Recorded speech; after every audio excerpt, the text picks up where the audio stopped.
By the way, I remember the name of the fish. What was it? Blakia. Arctic char. Arctic char. Interesting. That's what we call it in English. Okay.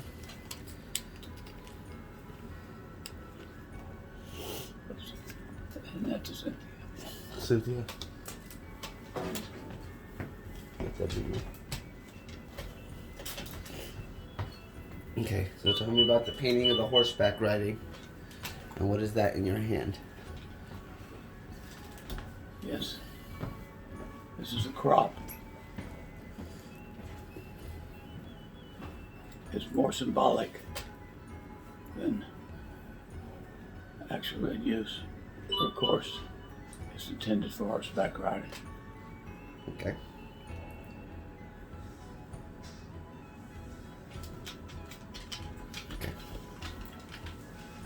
While we're running. Shall we proceed? Yes, we're ready.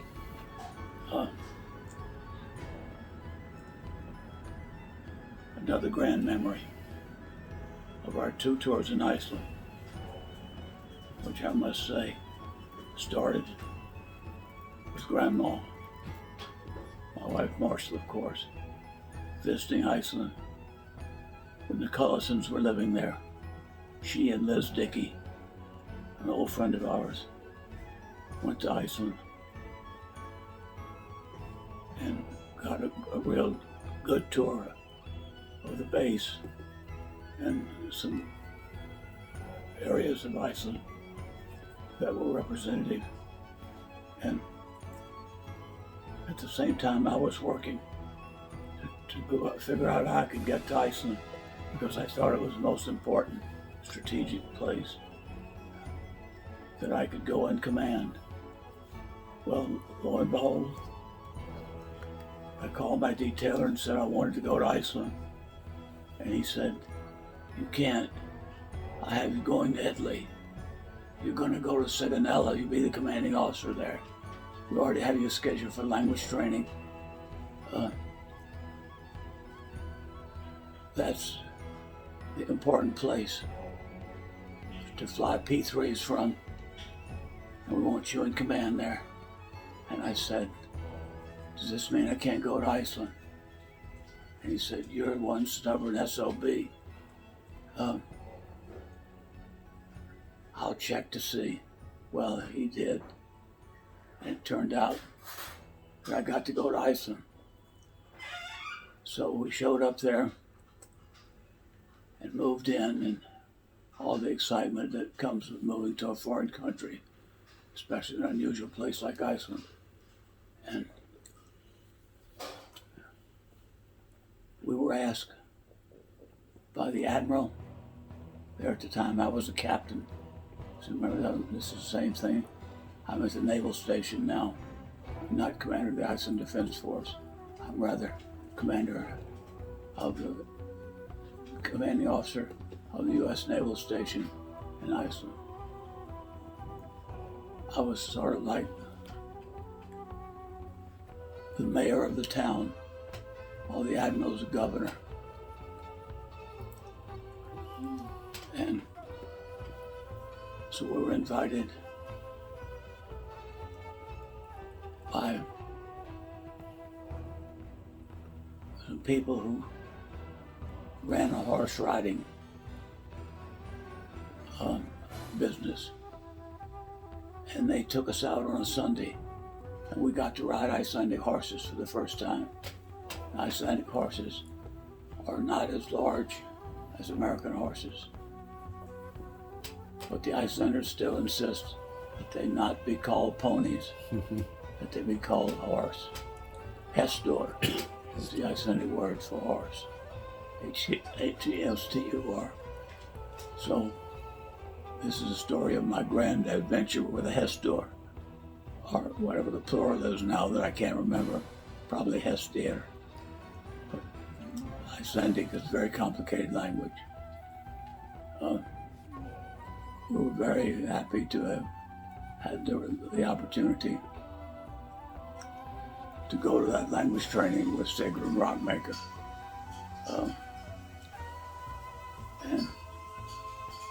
So here we are riding the horses. My horse ran away with me. But when it got to the gate where it was trying to go home, it didn't go any further. It had proven to me who was boss.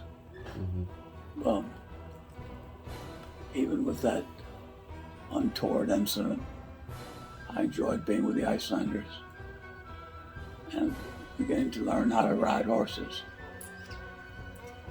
I rode horses as often as I could, and so did Marshall. And Kevin was there, and Aaron came up and visited. We went on a horseback ride. I guess that was the one. That must have been the grand horseback ride. We were very much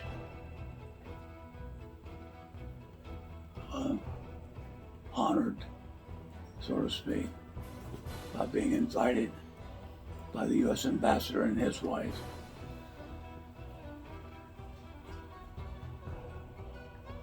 And a group of Icelanders who were going to ride across Iceland from north to south, from Akureyri roughly. Akureyri is the main city in northern Iceland. So we're going roughly from Akureyri down to Reykjavik, the vicinity of Reykjavik. I think it took something like 6 nights. So this was no minor trip.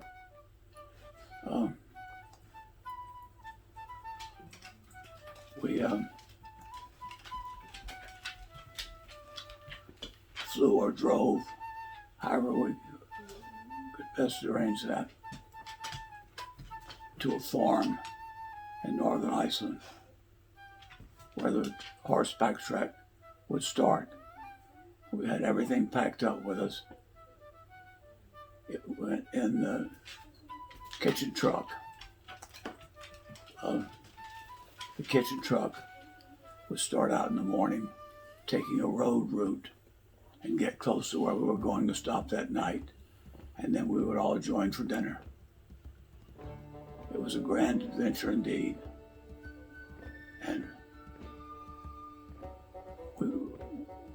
I remember we went swimming that night, an unusual thing to do in Iceland if you don't have a hot pool. But anyway, we went swimming. I remember Aaron was with us, and Kevin too, like I said. And 75 horses. We drove the 75 horses off that morning.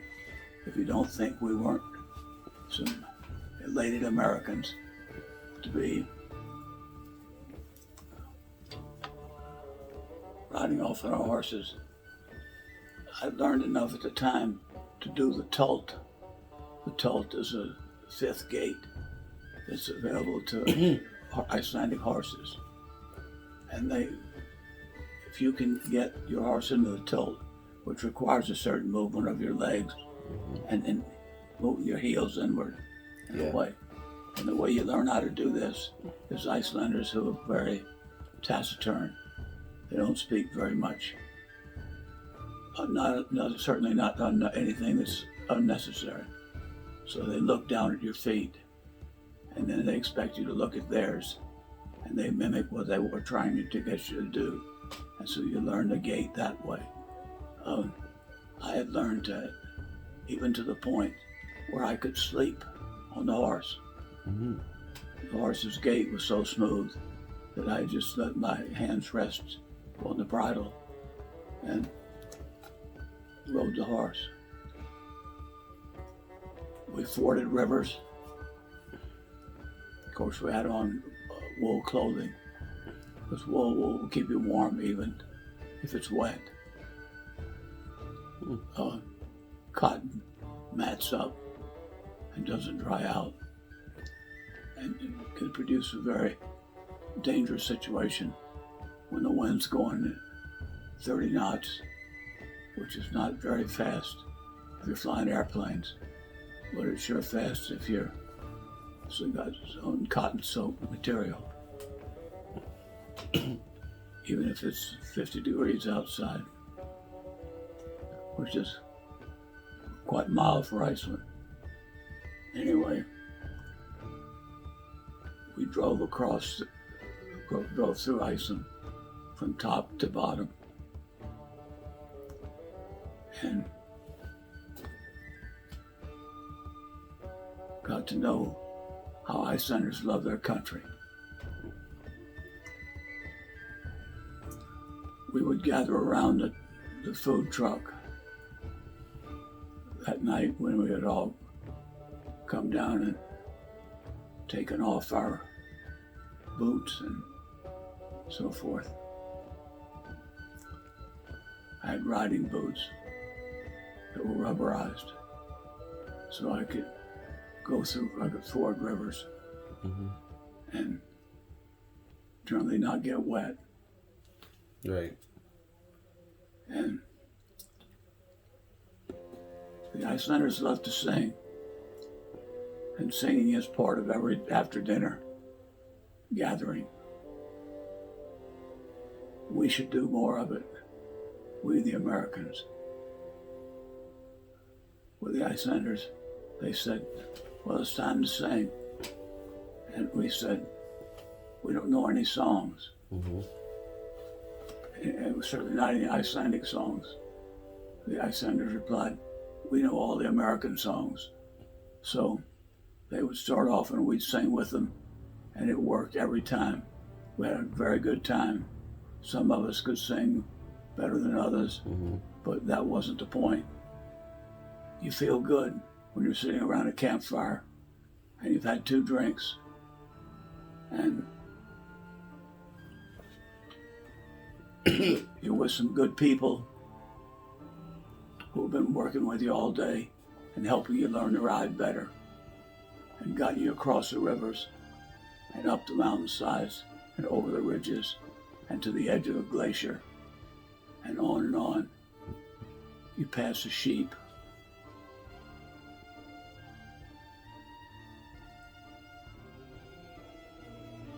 And you feel like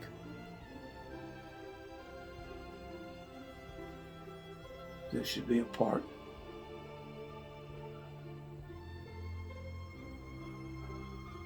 of life, that appreciation of the natural wonder of Iceland and so forth. So when I was ready to leave Iceland, the second time as I recall, and I'm not sure of that, but you see, I'm disadvantaged today. This is the first time that I've tried to tell stories since Grandma has passed. Because, see, she'd be sitting there, and when I couldn't remember a name or something, she'd provide it. So, if you noticed, I have skipped calling some people by name because I can't think of it right now.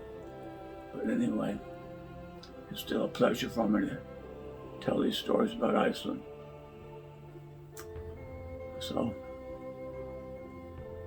they gave me a picture that I did not know had been made. It's the picture that you took this crop off of. This nurse at the hospital, which was my first tour up there, was the commander of the base. The hospital was part of my complex.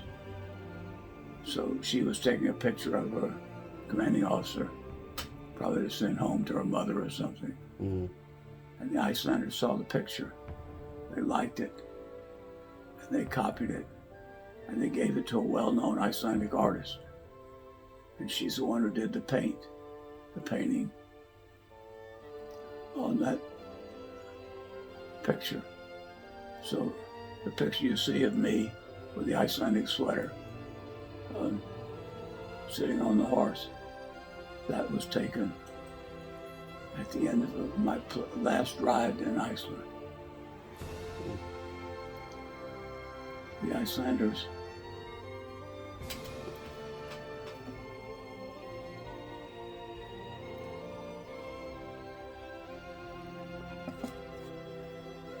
asked me after so the ride was over, and I was pulling up, and I stopped the horse near the group, and one of the Icelanders said, "What do you think of that horse?" And I said, "I loved it. It's one of the best rides I've ever had."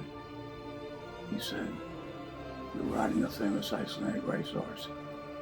You should be damn proud that you can ride that horse that way." Well, however exaggeration that might have had, it made me feel good. Yeah. It made me feel like cool. I was a part of Iceland. But I was proud to have mastered the art of Icelandic horseback riding. Yeah. So that's the story of that picture. And no, I never did hit a horse with this crop.